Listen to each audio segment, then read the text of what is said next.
Welcome to Soul Light Channel. Today, a brother shared his experience with us. He died and went to hell.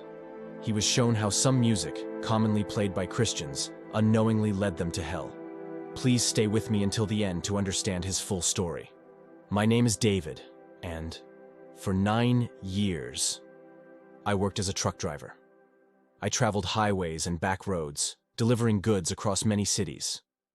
Truck driving wasn't just a job for me. It became a way of life. I encountered dangerous weather, careless drivers, and other challenges. But I always made it through, until one fateful day when everything changed. That day seemed like any other. The sky was clear, and the roads were familiar. While driving along the highway, I noticed a car ahead swerving between lanes. Something wasn't right. I honked to warn the driver, but before I could react, the car cut across my lane. I hit the brakes hard, but it was too late. My heavy truck jackknifed, spinning out of control.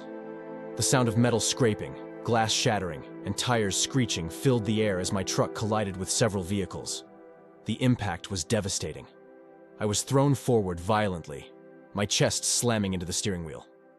Intense pain shot through my ribs, and I struggled to breathe. Each breath became harder, and my vision blurred as I fought to stay conscious. Outside, I could hear people shouting, trying to break the truck door open. But I felt myself slipping away.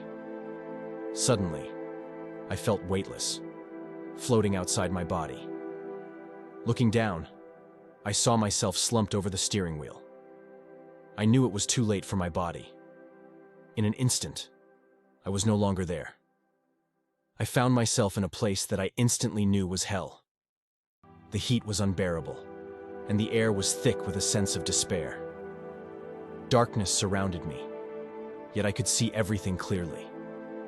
The landscape was desolate, filled with suffering and anguish. The weight of the soul's torment pressed down on me. As I stood there, 4 demons appeared before me. Each looked more terrifying than the last. One was tall and skeletal with glowing red eyes. Another had the face of a beast, dripping with blood. The third was covered in scales with black liquid oozing from its skin. The last was a shadowy figure, constantly shifting and hard to define. I saw the souls of the damned, each suffering in their own way. One man was trapped in a cage of fire, his skin melting and regenerating over and over. Another had molten metal poured into his mouth while hanging upside down. A woman was chained to a wall, her limbs stretched beyond human limits, her bones cracking. Another soul was being eaten by rats that never stopped gnawing at his flesh. What caught my attention most was a group of souls in a separate section of hell. They weren't screaming like the others. Instead, they were singing. Their voices were filled with sorrow, but they sang in unison, their suffering woven into the music. The songs echoed through hell, a haunting reminder of their eternal torment. Unlike the others, I wasn't being tormented. I felt the heat and the despair, but no demon came for me. I stood there, untouched, watching the suffering around me. An invisible force moved me toward the section where the souls were singing. Their voices grew louder, filled with regret, yet they couldn't stop singing. It was as if their suffering had become their song, and they were bound to it forever. As I watched, I overheard demons mocking the souls, explaining why they would suffer for eternity. The demons took pleasure in reminding them that they had been deceived. They revealed that these souls had once been faithful Christians, but they had fallen into the trap of enjoying music that had its roots in darkness.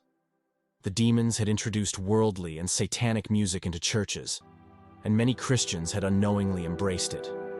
The souls, singing in agony, had once served God. They prayed and worshipped in church, but somewhere along the way, they began to enjoy music that wasn't from God. The demons mocked them, explaining how they had corrupted Christian music by raising artists who made deals with dark forces. These artists became vessels to lead more souls into hell through their music. What shocked me the most was that these Christians didn't realize the danger. The music they enjoyed seemed harmless at first. The melodies were catchy, and the beats felt uplifting. But this false sense of joy and freedom was a trap.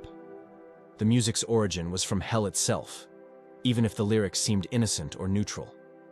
The spirit behind the music wasn't from God, and it slowly led these Christians away from Him.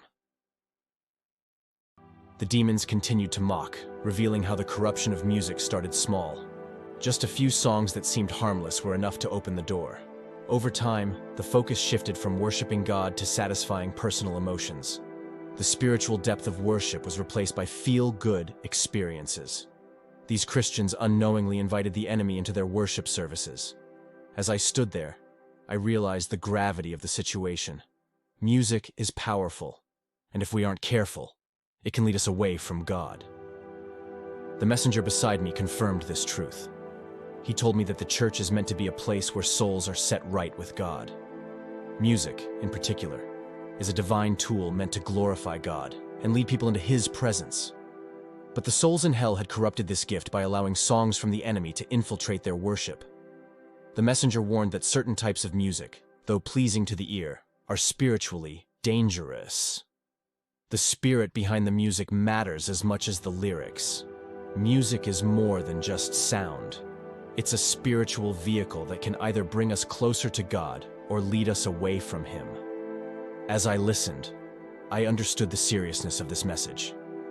The enemy had used music as a subtle weapon, infiltrating the church and leading Christians astray. Some of the souls before me had once been devoted believers, but they had allowed corrupted music to influence their worship. The messenger emphasized that we must be vigilant. Music can become a gateway for the enemy if we aren't discerning.